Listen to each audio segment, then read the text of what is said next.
Good morning, good afternoon, and good evening, everyone. My name is Michelle Dines. I am an immunization demand specialist from UNICEF's East Asia and Pacific Regional Office. I'm really happy to be here today to talk about individual and interpersonal level interventions and strategies. We're going to talk about the learning objectives. Bonjour, bon après-midi. Donc, je vais travailler sur les interventions et stratégies au niveau individuel et interpersonnel. Nous allons parler de quelques définitions très simples et puis par après, nous parlerons d'une gamme de stratégies pour accroître la couverture et la demande pour la vaccination COVID-19 et aussi l'IPCI. You should be able to review definitions and basic concepts around strategy. C'est-à-dire communication interpersonnelle pour la vaccination et par après, de la motivation. Donc, pour les objectifs, nous allons passer en revue les définitions et les concepts de base des stratégies gênées. Nous allons décrire 12 stratégies pour la vaccination COVID-19. Nous allons aussi décrire les principes d'une communication interpersonnelle efficace pour la vaccination et puis expliquer les étapes de l'application des techniques d'entretien, motivation rapide pour donc, la vaccination contre la COVID-19. Voici quelques définitions. Très simple. La communication interpersonnelle, c'est le processus d'échange d'informations, d'idées, de pensées et de sentiments entre un groupe de deux personnes ou plus à l'aide de messages verbaux ou non verbaux. Nous nous focalisons également sur donc, la communication non verbale, qui est donc une méthode de transmission d'informations, de transmission de pensée ou de sentiments. Il s'agirait du langage corporel, les gestes, les expressions donc faciales et autres. Ceci pourrait être renforcé dans la communication ou contrer ce qui est communiqué donc selon l'expérience de quelqu'un d'autre. En fait, nous voulons vous permettre d'apprécier donc l'empathie et aussi renforcer donc la communication interpersonnelle. Voici donc notre can reduce the community's trust in healthcare workers and trust in the health system more broadly. It can also reduce the community's desire and likelihood to follow recommendations from healthcare workers. Parmi les travailleurs aussi, ça pourrait réduire le désir et la probabilité de suivre les communications et de revenir pour les services futurs. Voici donc, nous allons parler des stratégies pour aider à augmenter la confiance et la demande du vaccin COVID-19. Du point de vue de convenance, nous pourrons rendre facile l'accès à la vaccination. Ça accroît aussi la probabilité d'adopter. Il pourrait s'agir des milieux de travail et tout ce qui pourrait faciliter donc la prise de ces vaccins. Donc, il y a des recommandations, donc être des ambassadeurs qui seraient des individus au sein de la communauté. Donc, il peut y avoir aussi des messages fiables de la part des transmetteurs fiables.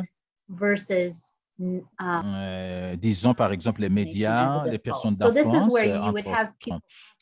Dans la structure, il y a des processus, par exemple, l'utilisation de la vaccination,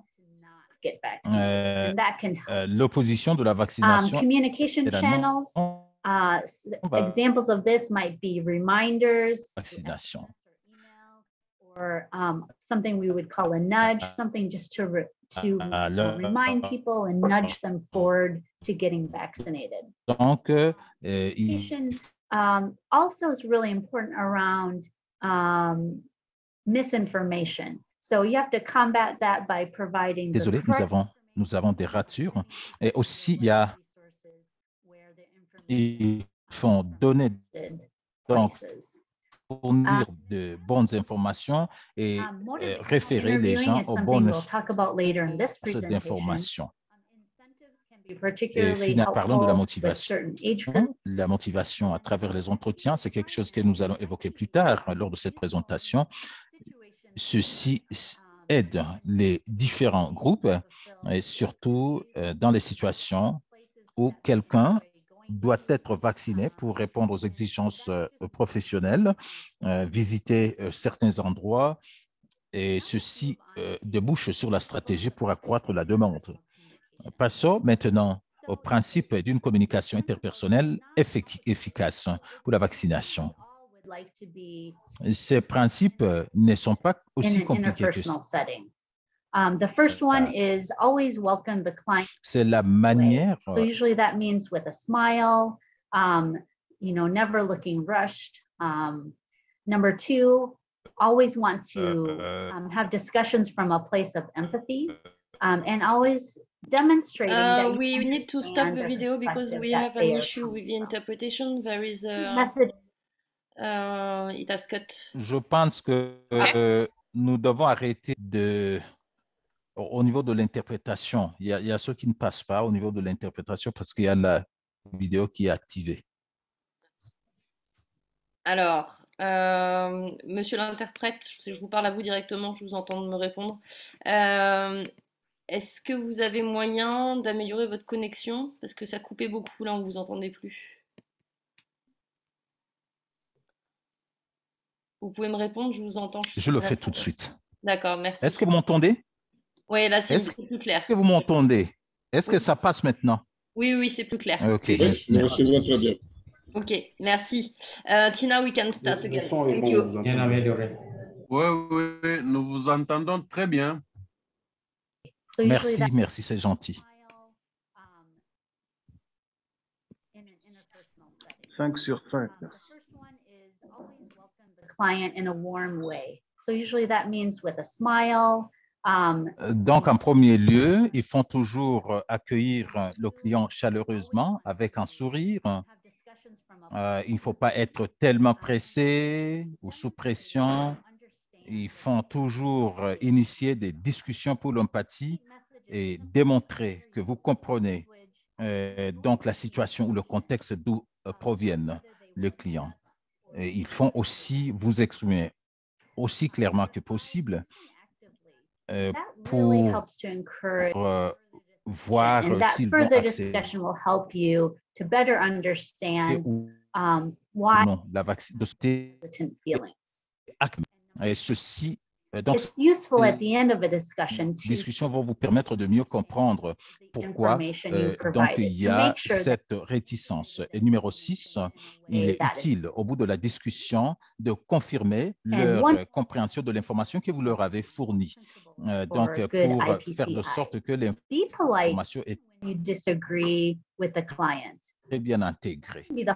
J'aimerais ajouter également, donc, même si vous n'êtes pas d'accord avec ce que dit le client, ils vont essayer de favoriser une meilleure compréhension. Donc, ceci va vous préparer pour une meilleure compréhension. And you can show appreciation for them when they share their knowledge.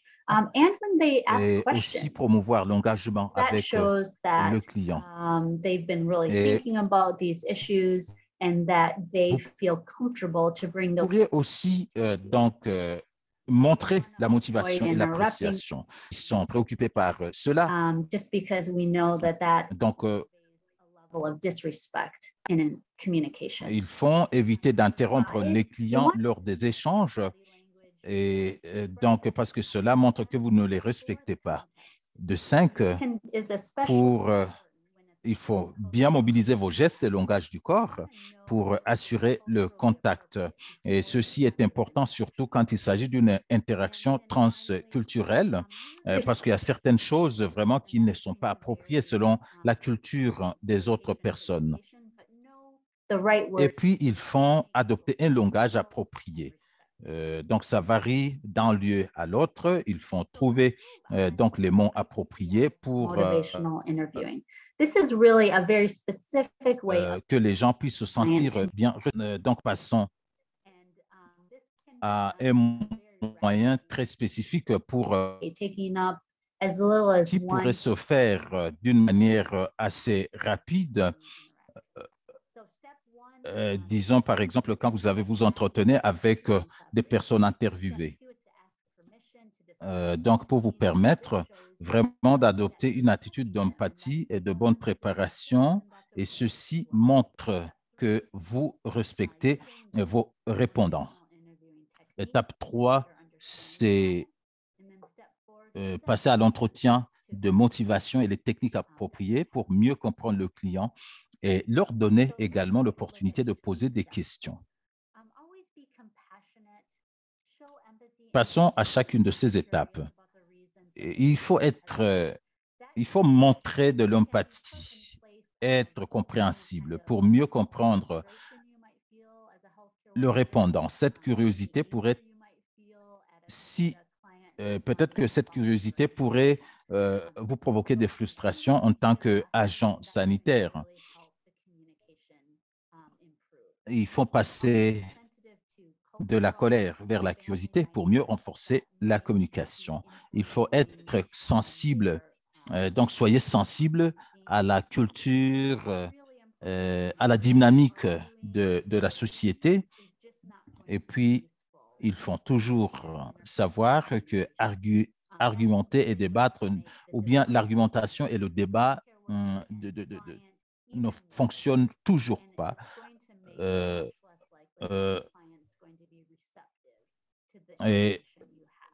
Parce que si vous vous impliquez dans les arguments avec le client, donc ça rend le client, ça complique la compréhension chez le client. Étape 2, c'est demander la permission de parler des vaccins. Vous avez deux possibilités ici. Vous pouvez, par exemple, dire que je respecte ce que vous pensez de cela parce que je suis concerné par votre santé en général. Si vous avez l'impression que le client est ouvert à la vaccination, vous pourriez avoir la possibilité d'en parler autrement. Mais il faut respecter son point de vue. Donc, si vous leur demandez la permission de discuter des vaccins et ils acceptent, vous pouvez passer aux autres étapes.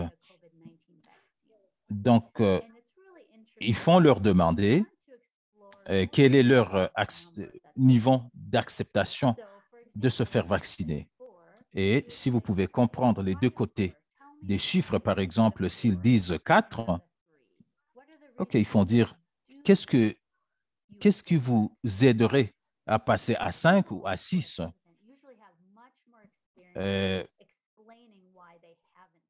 Les gens qui hésitent sont beaucoup mieux expérimentés pour vous expliquer pourquoi ils n'ont pas accepté de se faire vacciner. Donc, leur demander de vous expliquer pourquoi ils ne veulent pas se faire vacciner pourrait leur permettre de repenser leur décision. Il faut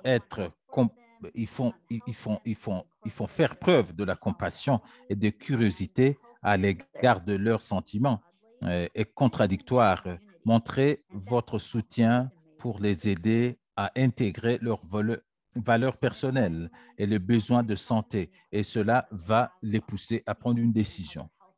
Et puis finalement, répondre aux questions sur les vaccins et la santé en général. Si vous n'avez pas les réponses à leurs questions, faites de votre mieux pour les référer aux personnes ressources qui pourraient leur être utiles par rapport à leurs questions. Par exemple, sources fiables, interpersonal and les individus fiables du terrain, des interventions individuelles, donc interpersonnelles menées en Éthiopie, donc avec des projets, avec des idées générées par la méthode donc au niveau communautaire des CH pour donc les agents de santé qui avaient fait un bon travail. donc qui avaient démontré un bon comportement à l'égard de leurs clients. C'est une manière de vraiment motiver les agents sanitaires. Les autres idées, par exemple, organiser des cérémonies ou un festival communautaire avec théâtre, etc., pour apprécier ceux qui ont achevé leur programme de vaccination. Et puis, il faut également impliquer les parties prenantes locales, telles que les leaders et autres personnes. Voilà donc. So we were asked to share 3 truths about the problem. And our exemple issu dans votre travail. Donc, on vous demande de partager 3 vérités pour aborder les interactions négatives entre les agents de santé et les clients sur le terrain. Alors, quelles sont les 3 vérités? Alors, les agents de santé sont la source d'information la plus fiable en matière de vaccination. Des fois, nous oublions ce fait et donc nous avons une perspective un peu négative à l'égard donc des fonctionnaires d'agents. Alors, la qualité des interactions entre les agents de santé et les clients est un facteur clé de l'acceptation de la vaccination. Il y a les membres de la communauté qui donc se présentent pour la vaccination et si l'expérience n'est pas bonne, ils ne vont pas se présenter une fois de plus. Et puis, de 3, donc, il est important de reconnaître le fait que les travailleurs de santé veulent fournir des soins de haute qualité, y compris une communication interpersonnelle respectueuse. Mais la réalité, on est que l'environnement de service et les ressources humaines limitées sont souvent des obstacles à la réalisation de cet objectif. Alors, quelles sont les meilleures pratiques que nous pouvons utiliser pour surmonter ces barrières? En termes de CIP et la motivation interpersonnelle pour les agents de santé, il faut prévoir un temps suffisant pour donc leur fournir des opportunités donc pour leur permettre d'être à l'aise avec ces interactions. Donc, ils font le faire de différentes manières et leur donner l'opportunité de répéter, de pratiquer plusieurs fois donc les techniques de communication d'une manière respectueuse et d'une manière qui serait utile de deux. Donc, les éléments clés de CIP et motivation de EMI doivent être intervision et les évaluations de performance. Ceci aide les agents de santé à mieux comprendre, à mieux s'imprégner dans leurs tâches, donc pour prester donc des interventions de bonne qualité. Et puis de 3, donc il est important également que les interventions en matière de CIP et de MI doivent être associées à des activités qui traitent des questions de main-d'œuvre, d'environnement, de travail, entre autres. Donc, on ne peut pas juste se baser sur la formation CIP, mais il faut qu'ils puissent fonctionner dans un environnement approprié. Voici quelques matrices d'évaluation pour CIP et motivation. Je peux vous citer quelques exemples juste pour miser sur les connaissances des agents sanitaires et comment donc miser sur les compétences de communication et d'interviewer. Donc, pour promouvoir l'interaction. Et puis, d'autres exemples pourraient savoir le nombre des structures, dans quelle mesure est-ce qu'on a appuyé donc les agents de santé. Voici quelques actions et quelques innovations qui pourraient réduire les interactions négatives entre les agents sanitaires et les clients. Ici, nous avons des modèles où d'abord, on n'a pas suffisamment de ressources. Vous pourriez donc considérer des sessions de supervision, de soutien pour revoir et jouer les étapes de CIP et de IM. Vous pourriez aussi introduire une boîte à commentaires dans les établissements pour que les clients et les agents de santé puissent partager leurs expériences. Et il y a également d'autres ressources. On peut aussi avoir des interventions avec des éléments additionnels tels que les messages d'échange, de communication pour renforcer les techniques d'interaction entre les agents sanitaires et les clients. Vous pourriez avoir également les observations entre les agents et les clients. Et puis, il y a aussi une autre méthode assez créative, initier donc des concours d'idées innovantes pour que les clients se sentent à l'aise pour poser des questions et faire part de leurs préoccupations. Et finalement, si vraiment vous avez suffisamment de financement, vous pourriez considérer donc une enquête nationale pour recueillir les expériences des agents de santé, pour voir si vos innovations marchent. Vous pourriez aussi intégrer les points focaux pour CIP, donc en collaboration avec les ministères de santé pour permettre aux agents de répliquer les formations. Ils font aussi permettre aux agents de santé d'accéder aux formations, que ce soit contenues ou initiales, pour renforcer les compétences des agents de santé. Autre domaine important, c'est si donc les agents sanitaires sont débordés, ils n'auront pas le temps d'intégrer CIP et l'interview de motivation dans leur travail. Et finalement, ils font renforcer ces interventions pour mettre en place des interventions afin d'améliorer l'environnement et la prestation des agents. Voici donc quelques ressources que je vais partager avec vous. Voici donc des ressources que je voudrais partager avec vous. Nous avons des modules d'interview motivationnelle. Vous pouvez toujours ouvrir la plateforme. For COVID-19 vaccination provides those 12 strategies that de vaccination. On pourrait donc appliquer les stratégies qu'on a discutées et pour les vaccins, les programmes d'immunisation entre l'OMS. J'espère que ces ressources vont vous aider et comme ça, vous allez intégrer certaines de ces idées dans votre travail. Merci beaucoup.